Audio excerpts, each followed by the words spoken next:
All right, guys. Go ahead, Chase. Brad, first of all, what do you think made the difference for them there in the second half? Uh, First, I want to praise my Lord and Savior Jesus Christ just for this opportunity of being on the stage and being healthy. But for them, I mean, they made a lot of threes and uh, got a lot of open ones in the second half. I think our turnovers really kicked our butt. I had six of them.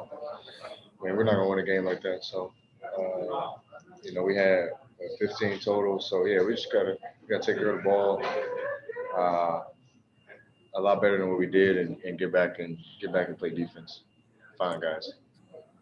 And I think to most people watching it, it looked like you were moving better.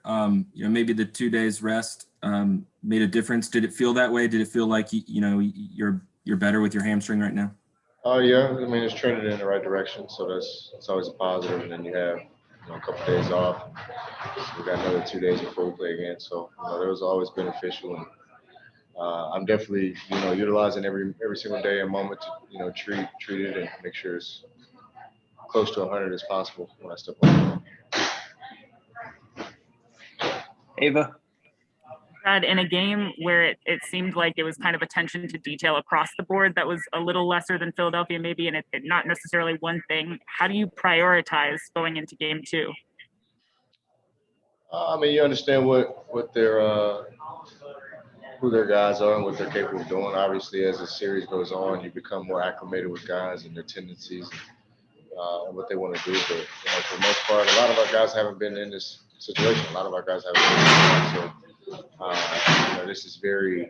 I don't want to say shocking, but it's very it's new for a lot of our guys. So it's a whole new level, and understanding that that level has to be played every single possession.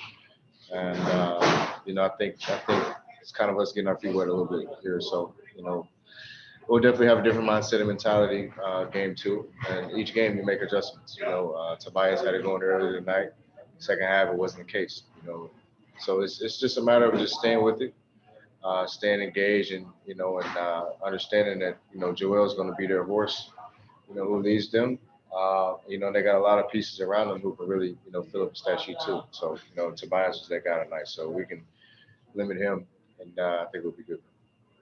And compared to your last time you were in the playoffs, how is your confidence and the type of confidence you have in yourself, I guess, differ from 4 years ago? Oh man, I'm excited. I was like a kid in the candy shop today. Like I just felt really happy, excited just to be on the floor, having fun, being back on the stage, embracing the journey we've been on to get to where we are now. So it was just fun. It was just fun to be back on the floor, fun to get in this environment. Um, and for me, it's obviously we all want to win and we want to do well. And but we took a tough one on the chin tonight, but we always get better, and that's where I come in. I'm more comfortable and confident in my game, where it needs to be, um, and I'm a lot more prepared to be, to lead the team into the playoffs now than I was a couple years ago too. So. Fred. Hey, Brad. You mentioned Tobias a couple times. What do you think allowed him to go off, especially in the first half like that? I don't know. I think we miscommunicated a couple of his pick and rolls, switches, or coverages that we had planned on him, and I think he was a little bit too comfortable. I think he got off. I mean, he was getting downhill every time I turned out. He was getting downhill, getting layups, mid-range jumper. So he's pretty much massaging the ball whenever he was out there. So we just got to make sure we jam him up, make him uncomfortable. Put the ball on the floor and try to create for somebody else. And you were, especially in that third and fourth quarter, you were just full attack mode, attacking the rim.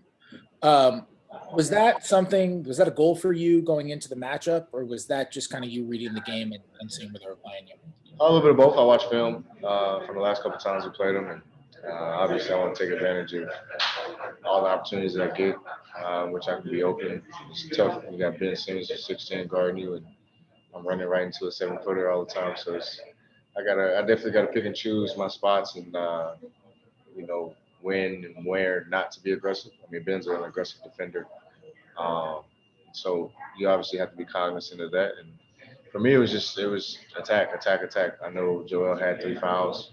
I wanted to see if he would stay in front of me, if he would foul me again, and some things were working. So, and my legs felt a little heavy in the first half, so I was able to kind of get up and down a little bit more, and they settled down in the second half, so I feel better. DA.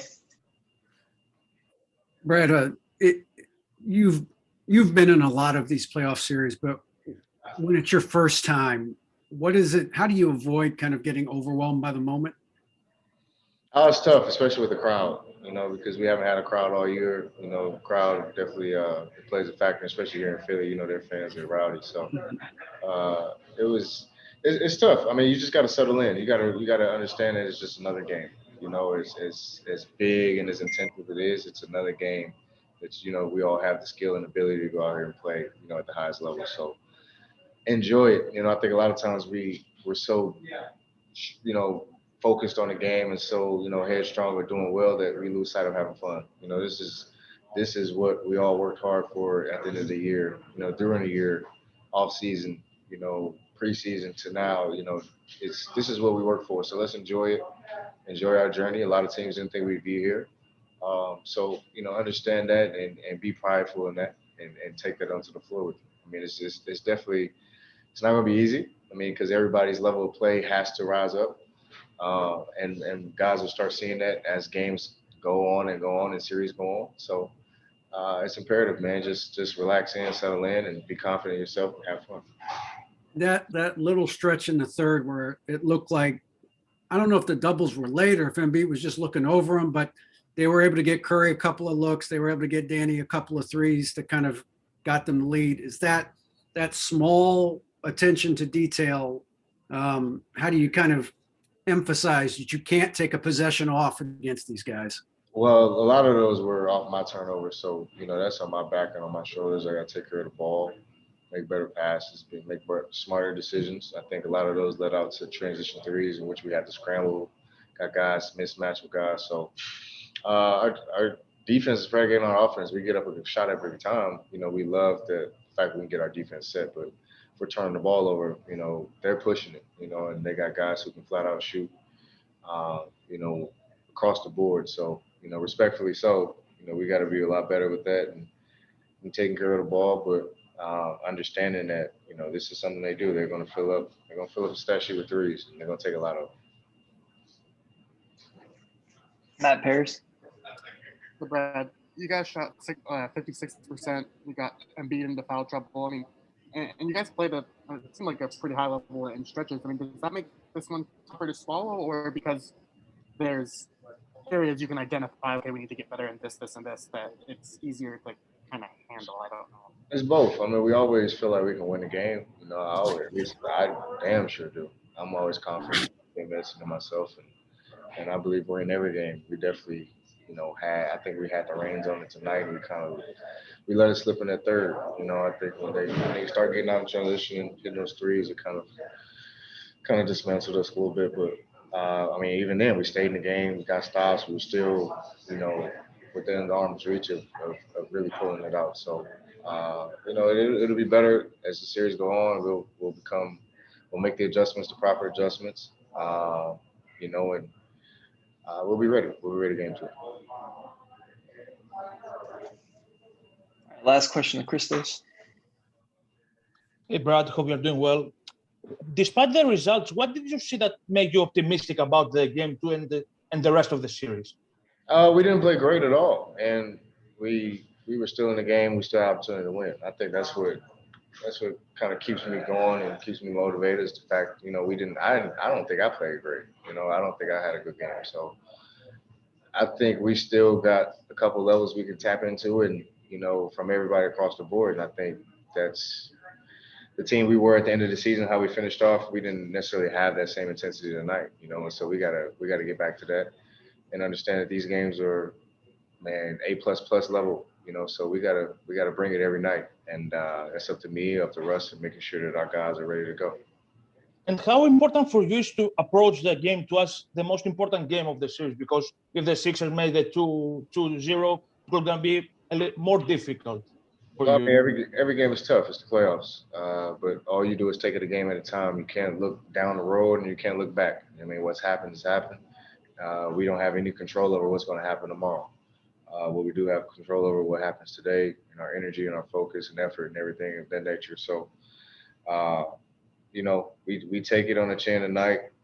We be mad, frustrated, whatever the case may be, watch film, you know, come back tomorrow, make the proper adjustments. Tuesday, the same thing. And Wednesday, be ready to go, you know, because they got a hungry team out of us too. So they know we're going to come. They know we're going to be physical. So it's the same on both sides. All right, Brad. Appreciate you. All right.